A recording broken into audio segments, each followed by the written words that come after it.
नमस्कार मंडळी, मी स्वाती माझ्या यूट्यूब चॅनलमध्ये तुम्हा सर्वांचं अगदी मनापासून स्वागत करते। आज आपण शिमला मिरची आणि कांद्याची अशी भाजी पाहतोय जी अगदी चमचमीत आणि झणझणीत होते। पनीरची भाजी किंवा इतर मसालेदार भाज्या नॉनव्हेज याच्यापेक्षा ही भाजी अगदी भन्नाट लागते। आणि ढोबळी मिरची ही अशी एक भाजी आहे जी बऱ्याच जणांना अजिबात आवडत नाही, ती देखील ही भाजी आवडीने खातील। चला तर मग ढोबळी मिरचीला अगदी वेगळं रूप देऊया। तर ढोबळी मिरचीची अतिशय चमचमीत झणझणीत भाजी बनवण्याकरिता इथे आपल्याला एका कढईमध्ये एक पाव चमचा तेल घ्यायचे। हे तेल आपण व्यवस्थित असं तापवून घेऊया। आता इथे माझ्याकडे 3 ढोबळी मिरची आहेत, सोबतच 2 मध्यम आकाराचे कांदे मी घेतलेले आहेत। हे दोन्ही साईड मध्यम आचेवरती छान असे 5 मिनिटांपर्यंत आपण परतवून घेऊया। 5 मिनिटांमध्ये ढोबळी मिरची आणि कांदा व्यवस्थित असा परतून झालेला आहे, तुम्ही बघू शकता। आता हा आपण काढून घेऊया आणि भाजीसाठीचा एक मसाला आपण तयार करून घेऊ। त्याकरिता सेम पॅनमध्येच आपल्याला आणखीन एक पाव चमचा तेल घालायचं आहे। हे तेल देखील आपण व्यवस्थित असं गरम करून घेऊया। तेल छान गरम झालं की एक मध्यम आकाराचा कांदा आपल्याला बारीक चिरून घालायचा आहे। सोबतच एक 7 ते 8 लसणाच्या कळ्या, एक अर्धा इंच आल्याचा तुकडा मी कट करून घातलेला आहे आणि एक मध्यम आकाराचा टोमॅटो देखील आपल्याला चिरून घालायचा आहे। हे सर्व साहित्य लो फ्लेमवरती आपल्याला छान मऊसूत होईपर्यंत शिजवून घ्यायचे। एक झाकण ठेवून एक 5 मिनिटे आपल्याला हे साहित्य छान असे वाफवून घ्यायचे आहेत। 5 ते 6 मिनिटांमध्ये हे सर्व साहित्य व्यवस्थित असे वाफवून होतात, तुम्ही बघू शकता। आता हे सर्व साहित्य आपण पूर्णपणे थंड करून घेऊया। कांदा आणि टोमॅटोचा मसाला पूर्णपणे थंड झाला की तो काढायचा एका मिक्सरच्या भांड्यामध्ये, तुम्ही बघू शकता। मसाला मी पूर्णपणे थंड करून मग एका मिक्सरच्या भांड्यामध्ये काढून घेत आहे। आता हा मसाला पाणी न घालता आपल्याला व्यवस्थित आता मिक्सरला बारीक करून घ्यायचा आहे। तुम्ही बघू शकता इथे मी बारीक असा मसाला वाटून घेतलेला आहे। याच पद्धतीचा बारीक मसाला आपल्याला भाजीसाठी हवा आहे। आता आपण भाजीकडे वळूया। भाजीकरिता इथे मी दुसरी कढई घेतलेली आहे। या कढईमध्ये आपण 2 मोठे चमचे तेल व्यवस्थित असं तापवून घेऊया। तेल छान तापलं की एक चमचाभर जिरे घालायचे। जिरे छान असे फुलू द्यायचे। जिरे छान फुलले की 2 तेजपत्ते आपल्याला यामध्ये घालायचेत। एक मोठी वेलची घालूया। अर्धा इंच दालचिनीचा तुकडा घालायचा आणि सर्व मसाले लो फ्लेमवरती सुगंध येईपर्यंत भाजून घ्यायचे। आता यामध्ये एक चमचाभर काश्मीरी लाल मिरची मी पावडर घातलेली आहे, जेणेकरून आपल्या भाजीला कलर छान येतो।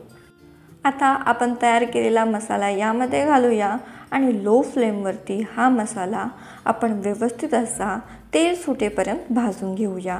एक 5 ते 6 मिनिटांमध्ये मसाला व्यवस्थित असा भाजून होतो। मसाल्याला तेल सुटतं, तुम्ही बघू शकता। मसाला किती सुंदर दिसत आहे। हा मसाला भाजून झाला की यामध्ये आपण काही पावडर मसाले घालू। पावडर मसाल्यामध्ये इथे मी 2 चमचे जिरे पावडर, एक चमचाभर धनेपूड देखील घातलेली आहे, तुम्ही बघू शकता। चवीप्रमाणे मीठ घालायचं, एक चमचाभर लाल मिरची पावडर घालायची आणि एक चमचाभर घालायचा गरम मसाला। आता हे मसाले आपण मस्त असे भाजून घेऊया।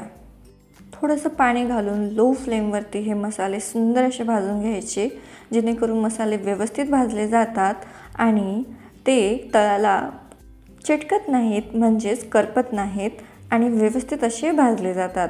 काही वेळातच मसाले व्यवस्थित भाजून होतात। तेल सुटलेले आहे, तुम्ही बघू शकता।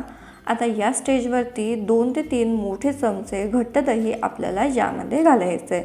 सोबतच एक अर्धा चमचा साखर मी घातलेली आहे, कारण आपण यामध्ये दही तसेच टमाट्याचा वापर केलेला होता। त्याचा खट्टापणा ॲडजस्ट करण्यासाठी आपल्याला यामध्ये एक अर्धा चमचा साखर घालावी लागेल। आता सर्व मसाला आपण लो फ्लेमवरती मस्त असा 5 ते 6 मिनिटे भाजून घेऊया। 5 ते 6 मिनिटांनंतर तुम्ही बघू शकता या मसाल्याला किती छान असं तेल सुटलेलं आहे, किती हा मसाला सुंदर दिसत आहे। आता तुम्हाला भाजीची ग्रेव्ही किती हवी आहे त्यानुसार यामध्ये पाणी घालू शकता। इथे मी 1 ते 1.5 वाटी पाण्याचा वापर केलेला आहे। आता मसाल्याची एक छान अशी उकळी काढून घेऊ आणि लो फ्लेमवरती 5 मिनिटे हा मसाला शिजवून घेऊया। 5 मिनिटांमध्ये मसाला छान व्यवस्थित असं शिजवून होतो. मसाल्याला छान असं तरी येते, तुम्ही बघू शकता. आता या स्टेजवरती जी ढोबळी मिरची आणि कांदे आपण फ्राय केलेले होते ते यामध्ये घालायचे आणि फक्त एक 5 मिनिटाकरिता झाकण ठेवून आता ही भाजी आपण शिजवून घेऊया. 5 मिनिटे मंद आचेवर ही भाजी मी मस्त अशी शिजवून घेतलेली आहे. 5 मिनिटांमध्ये इथे आपली चविष्ट अशी मसालेदार ढोबळी मिरचीची दही घालून केलेली चविष्ट अशी भाजी बनून तयार होते. दिसायला अगदी सुंदर दिसत आहे, तुम्ही बघू शकता. सर्वात शेवटी बारीक चिरलेली कोथिंबीर घालून भाजी छान अशी गार्निश करून घेऊया आणि गरमागरम भाजी पोळी किंवा भाकरीसोबत आता ही सर्व करूया. ढोबळी मिरचीची ही भाजी लहान असो किंवा मोठे किंवा ढोबळी मिरची ज्यांना आवडत नसेल ते देखील आवडीने खातील, एवढी ही भाजी अगदी चविष्ट होते. तर तुम्ही या पद्धतीने ढोबळी मिरची एकदा नक्की ट्राय करा. कशी झाली कमेंट बॉक्सद्वारे आम्हाला कळवा. आजची ही रेसिपी आवडली असेल तर व्हिडिओला लाईक करा, तुमच्या फ्रेंड्स आणि फॅमिलीसोबत देखील शेअर करा. चॅनलवर नवीन असाल तर चॅनलला सबस्क्राईब करा, सोबतच बेल आयकॉनवरही क्लिक करा.